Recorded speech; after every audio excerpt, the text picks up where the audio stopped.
எங்கள் கூட்டணிக்கு அனைத்து இந்திய அண்ணா திராவிட முன்னேற்ற கழகம் தலைமை தாங்கும். அதிமுக ஆட்சி அமைக்கும். எங்களுடைய கூட்டணி கட்சி வேட்பாளர் இபிஎஸ் என்று அப்பொழுதே தெளிவுபடுத்தினோம். இது கூட்டணியுடைய வரலாறு. ஆனா உங்களுடைய கட்சியில் என்ன கூட்டணி இருக்குதா இல்லையானே தெரியல. அந்த அளவுக்கு இன்றைக்கு வார்த்தை போர் முற்றி விட்டது. இன்றைக்கு உதயநிதி ஸ்டாலினும் திரு ஸ்டாலின் அவர்களும் சொன்னார்கள் காங்கிரஸ் கை கொடுக்கும் சொன்னாங்க. காங்கிரஸ் கையை விட்டு நழுவுற மாதிரி இருக்குது. நிலைமை அதுதான். கிட்டத்தட்ட 2 மாதத்துக்கு முன்பு நம்மை பற்றி எப்படி எல்லாம் விமர்சனம் செய்தார்கள். எடப்பாடி பழனிசாமி கூட்டணிக்கு கூவி கூவி அழைக்கிறார் என்று சொன்னார், கிண்டலா பேசினார்.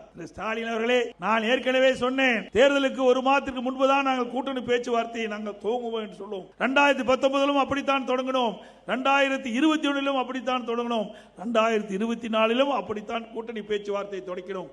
அதன் பொருட்டு வருகிற 2026 சட்டமன்ற பொதுத் தேர்தலும் அந்த முறையைத்தான் பின்பற்றுவோம் சொன்னோம். அதன்படி அடுத்த மாதம் தேர்தல் அறிவிக்க இருக்கிறாங்க. நாம் கூட்டணி பேச்சுவார்த்தை முடிச்சாச்சு. திமுகவில் இழுபறியா இருந்து கொண்டிருக்கின்றது, இன்னும் முடிவாகவில்லை. காங்கிரஸ் கட்சி திமுகவை ஏற்காத ஒரு நிலை இருப்பதாக பத்திரிகையிலும் ஊடகத்திலும் அன்றாட செய்து வந்து கொண்டிருக்கிறது. ஆக இன்றைய தினம் திமுக தான் தடுமாற்றம். அண்ணா திமுக பலம் வாய்ந்த கூட்டணி அமைக்கப்பட்டு விட்டது.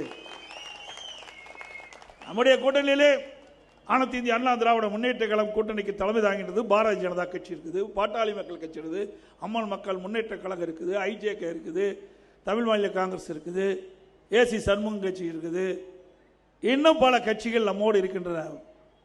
இன்றைக்கு போய் ஜெகன்மூர்த்தி அவர்கள் நம்மளோட தான் இருக்கிறார்.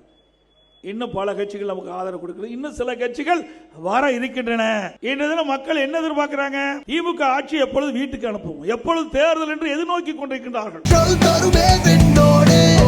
60 வருட நம்பிக்கை. Anand banians and briefs.